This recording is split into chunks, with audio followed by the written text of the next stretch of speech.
Little Will spends all his days being taught about the world and the magic by a ghost, Gus. Gus shows him the words of power which can create magic. He demonstrates it to Will by writing the ancient word for fire, which creates fire. Then he erases it using another word. There are several gods worshipped in this world, like the god of lightning and justice, the Earth Mother, fire, and technology, and more. Other than Gus, Will has two other caretakers, a zombie named Mary, and a skeleton warrior named Blood. Blood and Mary make good food for Will, even though they can't eat it themselves. One night, Gus comments on how Will is very intelligent because he's already learned to read and write despite being only 3 years old. Will asks Mary how she'd baked the bread, but Mary says that it's a secret. Will thinks about how everyone here is keeping secrets, like why they never leave this place, why he's the only human here because the other 3 are undead, and why he hasn't met anyone else other than them. Will wants to ask them these questions, but he can't because he's also carrying a huge secret, that he has memories of his previous life. These memories are hazy and not clear, but he does remember wasting his life and not living it to the fullest. When he woke up, he could understand everything that was happening around him like a proper adult. One day, when Will was only 6 months old, Mary took him out to see some beautiful ruins of an abandoned town. Will believes that after living a human life that was wasted, God has given him a second chance, and this time he promises to live to the fullest. By the time Will is 8 years old, he has been learning swordsmanship with Blood and sorcery with Gus, while Mary teaches her about the dangerous monsters of this world called demons. The god of dimensions has many such demons under his control, while the god of the undead controls undead like Mary, Blood, and Gus. She says that the 3 of them used to be humans, but when they died, they held on to powerful attachments in this world and made contracts with the god of the undead. Later, Blood teaches Will how to hunt, but he has trouble making the finishing blow. Blood says that he does not enjoy killing either, whether they're people, animals, or birds. But killing them is necessary to survive in this world. Will thinks that Gus is really like a father to him. Later they have a little training and Will skillfully uses the magic that Gus taught him, but Blood is still too powerful for him. Blood advises him to focus on perfecting simple spells, as that is what Gus used to do a long time ago, eventually becoming a powerful sorcerer with the nickname the Wandering Sage. Gus says that Blood was also known as the War Ogre, and Mary was known as the Daughter of Mater. Will is taught that he should never enter the temple, while Mary is conducting her daily prayers. One day, Will sees Mary taking some bread out of the temple. So later, he goes inside and sees Mary in fire, much to his horror. He tries to save her, but the fire ends up burning him, and he becomes sick. Mary is regretful that she accidentally hurt Will, but Blood is angry at him for disobeying his orders. Will apologizes, and Blood congratulates him on rushing in to save Mary. Then Gus says that the bread they get is a gift from Mater, the Earth Mother goddess. But Mary catches fire when she prays to Mater because she is an undead. Apparently, he was a disciple of Mater. But when he made a contract with the god of the undead, Stagnate, that was like betraying Mater. So Mary asks Mater for forgiveness every day. Will asks her to allow him to pray with her so that he can understand the pain she has to go through just to obtain the bread he eats. By the time Will is 13, he is regularly praying with Mary. He still has scars from the incident. Mary could have healed them by praying to Mater, but Will chose to keep them because Blood said that they were a sign of his manhood. I mean, he probably has another sign of manhood. But anyways, Gus continues teaching him more and more, forcing him to memorize entire books within days. Blood also increases the intensity of his training. One day, he finds a low-level undead to train with him, but Will beats it quite easily. Seeing that Will is ready for new challenges, Blood takes him to the ruined city below for the first time in forever. They go into an underground passage, and Blood tells him to come out alive. Then, he leaves him alone. Will has to defeat some low-level undead right after. He realizes that this is the first time he's been properly alone since coming into this world. But he is determined to make it out of his alive so that Blood, Mary, and Gus can be proud of him. He comes across a demon that can also use the words of power. After a fight, he kills the demon but breaks his sword in the process. In its place, he gets the spear the demon was using. It turns out to be a dwarven magic spear. Suddenly, he sees Gus, but Gus is glaring at him in a terrifying way. Gus uses a spell and summons a golem that attacks him. But Will hits the word of power's marking and the golem crumbles. But Gus uses fast and powerful attacks, and Will has trouble keeping up, so he lunges straight at Gus but stops, asking if he has a good reason for trying to kill him. He says that he'd rather die than hurt his own teacher. Gus immediately smiles and congratulates him on keeping up a good fight. Later, they find out the name of the spear to be Pale Moon, with the ability to emit light magic and grow longer or shorter at will. Blood continues sending him underground for more experience fighting demons. Soon, the time comes when Will turns 15 and becomes an adult. Gus says that Blood will challenge Will to a duel to complete his training and welcome him into adulthood. Later, Blood and Mary tell him that when he turns 15, he should choose one of the gods as his guardian deity. Whichever god he chooses, it will be easier to develop the skills of that god.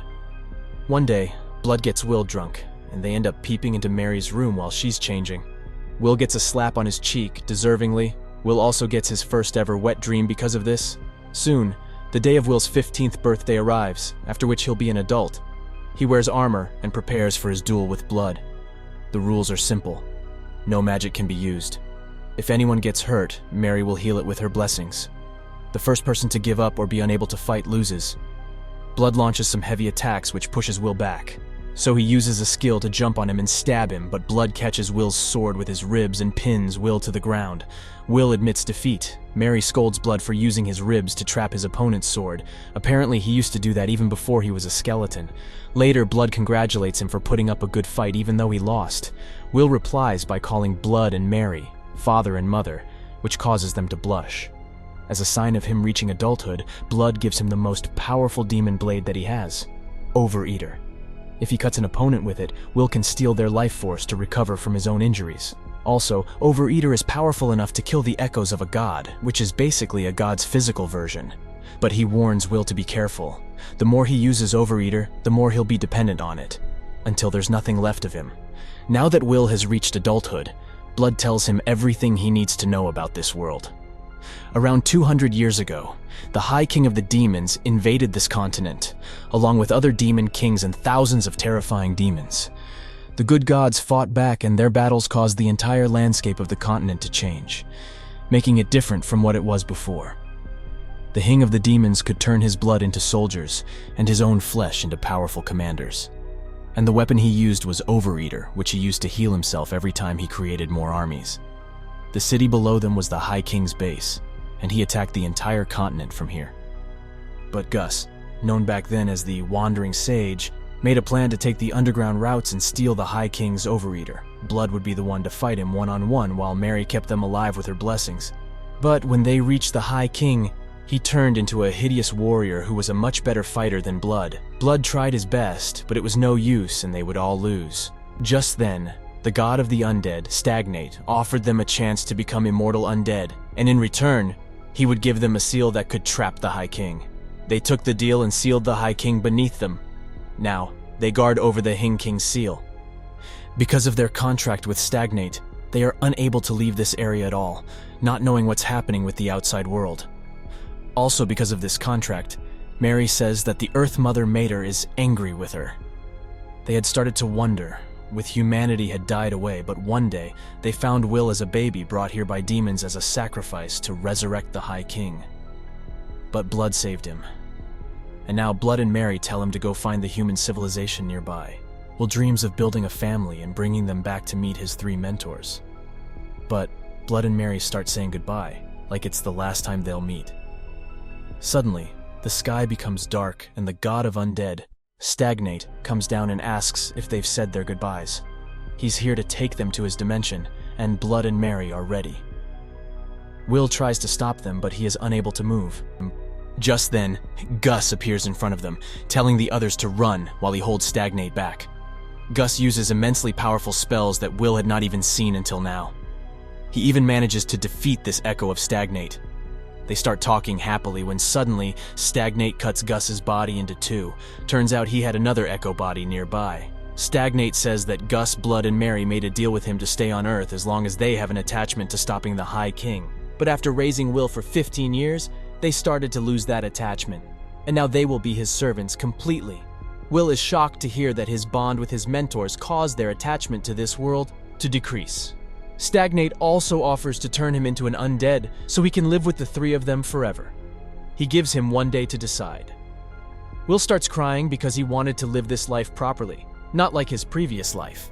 But it was because of him that the three of them lost their attachment to the High King. The next morning, the other three wake up with high spirits. They say that Gus destroyed one of Stagnate's echoes. They believe that if they work together, then they can defeat the other echo, which will come back tonight. Will then tells them his secret, that he has memories of his past life where he completely wasted his life. So, he wanted to live his life better, but here also he ended up harming his three mentors. But Mary slaps him and urges him to stand tall and be strong. That night, Will prays to the virtuous gods for protection. He goes to meet Stagnate and tells him that he will never join him. So, Stagnate summons his undead to fight him, but Will fights them back with a lot of skill, impressing Stagnate. So, Stagnate offers him the position of a general in his army, and he will also become an undead immortal and live forever with his three mentors. But he will have to make a contract with Stagnate by drinking his blood. Will approaches him but uses Overeater to slice him several times, as Overeater has the power to kill God's echoes, but Stagnate quickly uses a snake to poison him and make him unconscious. Will ends up in a dreamy place where a woman in white approaches him. This is the goddess of light, Gracefeel, and Will remembers meeting her before in this same place. Gracefeel asks him why he refused Stagnate's offer. Will replies how passive and pathetic his previous life was, so he wanted to take a stronger approach in this life.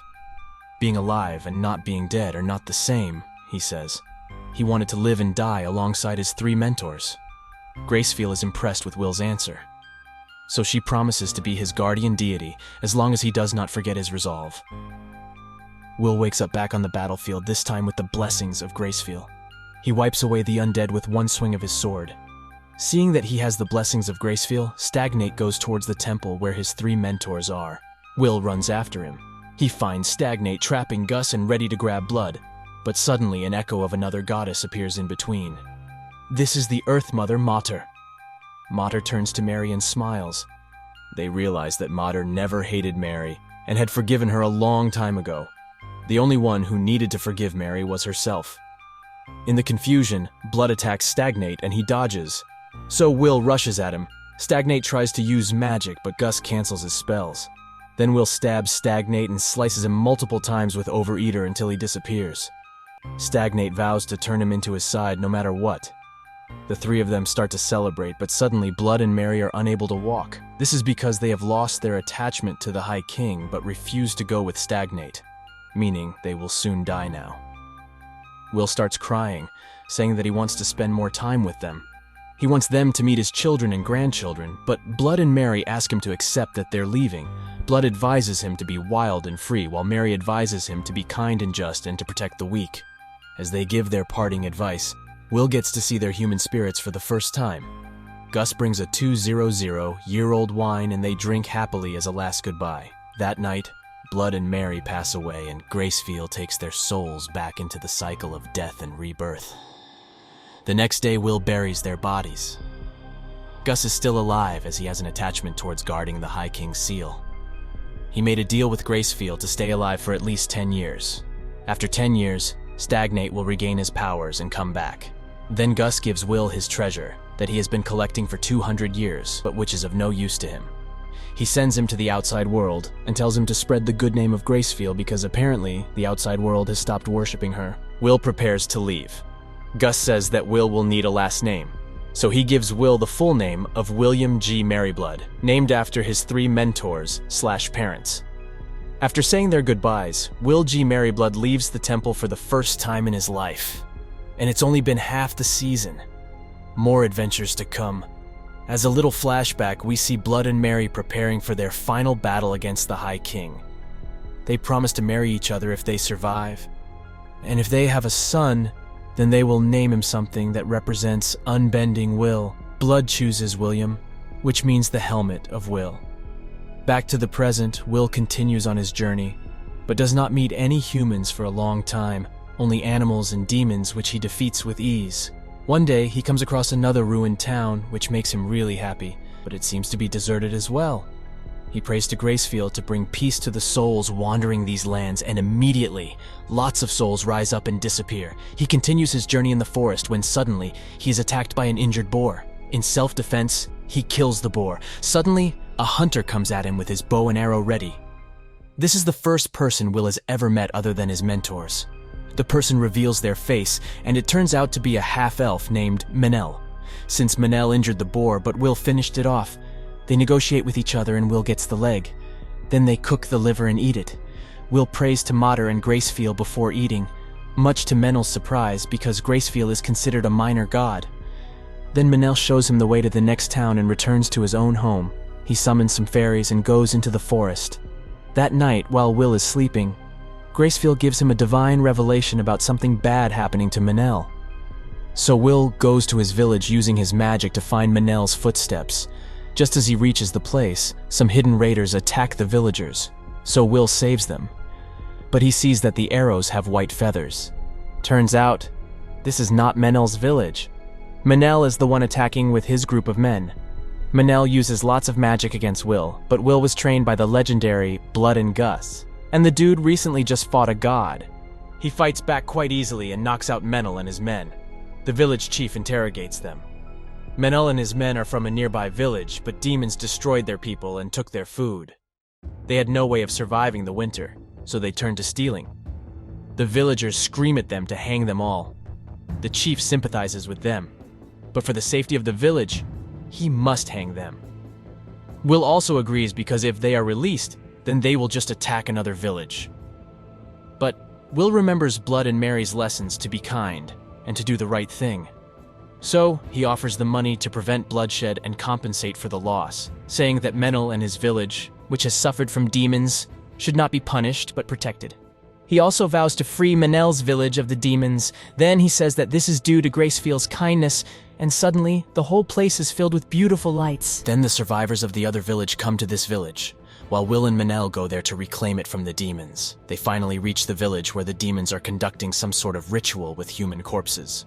Will rushes in and defeats them with ease. They go around the village looking for survivors, but everyone seems to be dead. Suddenly, they find a child who has turned into an undead. Manel is shocked to even touch him, but Will holds him without a second thought. Manel finally holds the child's hand and Will prays to Gracefeel to give him peace. The child's spirit flies up and Gracefeel takes him.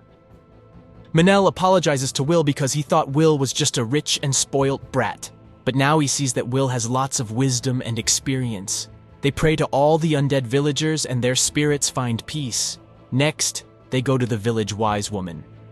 Marple rhymes with marble. Marple turns out to be a high-class ghost. Somehow she senses that Menel tried to steal and kill the neighboring villagers, and she scolds him saying that he has a good heart underneath. Manel breaks down, saying that the life of a half-elf is too long, as he always lives longer than his loved ones. But Marple reminds him that the gods will always love him, even if he does not love them back.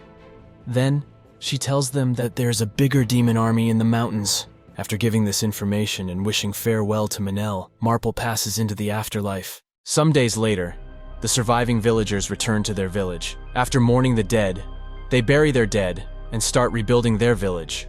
Later, Will says that he'll be going to fight the undead army that Marple was talking about. Then, Manel tells him his story of how his mother had a baby with some stranger, which caused him to be a half-elf. He was shunned by everyone, so he left and went through many adventures. He almost died once, but Marple saved him back when she was young, but most humans that he knows are now dead, so he regrets having a long life. Then Manel thanks Will for stopping him before he killed people. He asks to work under his spiritual guidance and receive Gracefeel's blessings through him as a way to atone for his sins. Will accepts his devotion. He thinks back to Blood and Mary and wonders if he's found his first friend. The village has lost its cattle to the demons, and they have no money. So, Will and Menel plan to go to the nearest town of White Sails to buy some cows and horses. Suddenly they see a trader named Tonio and his partner, a halfling named Robina, being attacked by a giant gorilla. Will stares at it in the eye until it backs away. Tonio and Robina are traveling to White Sails. So, Will and Manel agree to escort them.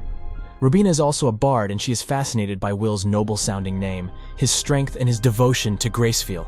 In the next town, Robina plays sweet music while Tonio sells their items, and Will heals the people through the power of Gracefeel. That night, Robina sings the tale of the three heroes, Blood, Mary, and Gus, without realizing that Will was raised by them. According to her songs, there was once a village constantly attacked by a wyvern. The people chose a half-elf girl as a sacrifice, but the three heroes decided to help them, especially after the half-elf's friend offered the little money he had to save her. The day of the sacrifice arrives, and the three heroes kill the wyvern quite easily. The boy and the half-elf girl can no longer go back to their village, so they decide to run elsewhere. The three heroes give them gifts to help them, including a magic dagger, and they tell them to make a big name for themselves. Robina says that there was a count in the Fertile Kingdom whose surname is Wizard's Dagger. He passed away some time ago, but in his mansion, there is an elderly half-elf waiting to meet the three heroes again. Hearing this heart-touching tale, Will starts crying. He is really happy that there are still people in this world who remember his three mentors. On the way to White Sails, Tonio says that the king's brother, Prince Ethelbald, is actually in White Sails right now. Apparently, he is a wise and strong person. They finally reach White Sails, and Will sees it as a symbol of the places that Blood, Mary, and Gus gave their lives to protect. Will is fascinated by the city, which is almost entirely run on words of power. Next, they go to the temple to pay respects. However, there are no priests for Gracefield, as she's considered a minor god around here. He meets Bishop Bagley. Bagley is a rude fellow, and he is suspicious of Will. But Will's dedication and answer seem to satisfy him, so he accepts Will's name into the registry. Later, Will and the group are lying around when they hear the emergency bell. It's a wyvern attacking the town. People get injured, and there is chaos and confusion. Will starts panicking because these people are the ones that his mentors gave their lives to protect. So he recklessly starts using high-level words of power at it. Manel scolds him, telling him to be smarter about this. So they work together to use various spells to bring the wyvern down in front of the temple. Will stabs with all his strength, but it does not die. It starts breathing fire. So Will grabs it by the neck and puts it into a chokehold until it dies. Robina quickly starts praising him in a song. This grabs the attention of Prince Ethel, and he calls them. Ethel congratulates them for killing a wyvern, but Will does not feel that much of an accomplishment. Ethel offers him a reward, so Will asks him to hunt down the demons that are threatening Menel's village. But Ethel says that their armies are spread too thin to cover all their domain. Also, Manel's village doesn't really fall under his domain. Will asks if he can hire mercenaries and deal with the demons himself, but Ethel is reluctant, as that would mean allowing Will to control a small private army. But Will makes an earnest request, and the prince is impressed, like everyone else. Just then, Bishop Bagley forces himself into the room, saying that Will is a registered priest of the temple, and he cannot be harmed. Ethel suggests that they promote Will into a knight, since he's already a high priest, and combining that with a knight would make him a paladin. The temple and Prince Ethel would have equal authority over Will, and would equally support him. Despite his loud and rude nature, Bagley says that he will consider the offer and takes Will away from Ethel. That night, Bagley prays sincerely to the gods, and Will is impressed by him. Apparently, Bagley never uses the powers of blessing that he received from his divine protection, so Will asks him why. Bagley says that blessings are meant to work towards the gods, not for their own little conveniences. He reveals that he acts rudely and loudly to ensure that the temple remains strong and no one will try to take advantage of it. Will starts seeing the wisdom of Bagley and feels a deep sense of respect for him. Then, Will and Menel go to the pub looking for adventurers. They put a low reward so that people who do it for the money won't come to them. They need people who will do this for the glory. Everyone laughs at them. Everyone except a rugged warrior named Raystoff. Will uses Blood's lessons and looks at Raystoff's hand, seeing that it belongs to an experienced warrior. Raystoff accepts Will's offer of this dangerous job, and a few other adventurers also accept the job. Raystoff is known as Raystoff the Penetrator, and Robina is a huge fan. She asks to hear his tales to write her songs, but Raystoff does not like to boast of his adventures. The next day, Prince Ethel turns Will into a knight. Then the vice bishop officially announces him as a paladin. Then Will and Menel gather a lot of men and supplies and take them to Menel's village. Tonio handles all the finances that help the village get back on its feet. Bishop Bagley also sends several skilled priests with him to heal the people. While Raystoff and the other adventurers hunt down any demons nearby, Will works as an arbitrator or middleman in the event of any disputes between the villagers. They also help develop the other villages nearby. Over time, all the villages in that area start prospering. One day, some of their adventurers do not return for a long time. So, They go to look for them. They find them dead in the mountains, in the footprint of a giant monster nearby. They bury 3 of the men, but it's actually a trap. Hundreds of demons surround them. Will and Manel cast protective magic over the party members, and they being their battle. Suddenly, from behind them, they are attacked by the biggest demon, a chimera. The chimera knocks down Manel and burns him with purple fire. Will tries to call lightning, but a demon interrupts him and the lighting hits him instead. Will becomes crazy with anger and brings out Overeater, using it to cut and slash without using any of the techniques he learnt from Blood. He fights carelessly, because Overeater will heal him anyways. Will is disappointed in himself for losing control like this. Raystoff brings him back to his senses and sends him to heal Manel. Will begs the goddess Gracefield to heal him. Will wakes up sometime later in a village nearby, being taken care of by Raystoff, who says that the chimera ran away.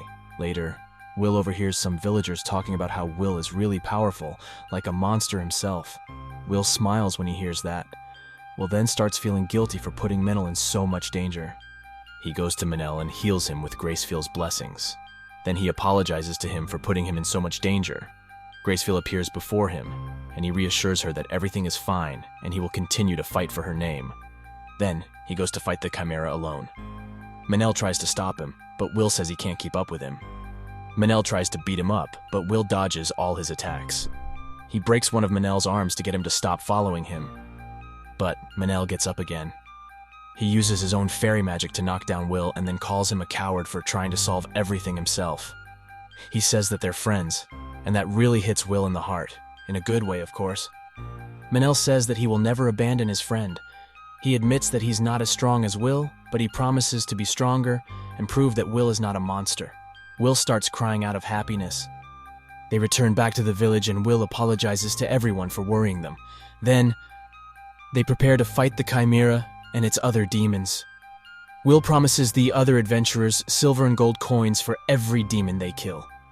They gather a large force and go back to that valley. The same demons attack them, and they fight an epic battle. Everyone uses words of powers, divine blessings, and raw fighting skills to push the enemy back. Will admits that he could not have done this alone. Will and Manel eventually reach an old abandoned monastery where the chimera is waiting for them. Will asks the chimera if it's looking for the High King, and the chimera indirectly says yes. Their intention is probably to undo the seal of the High King, which Gus is guarding right now.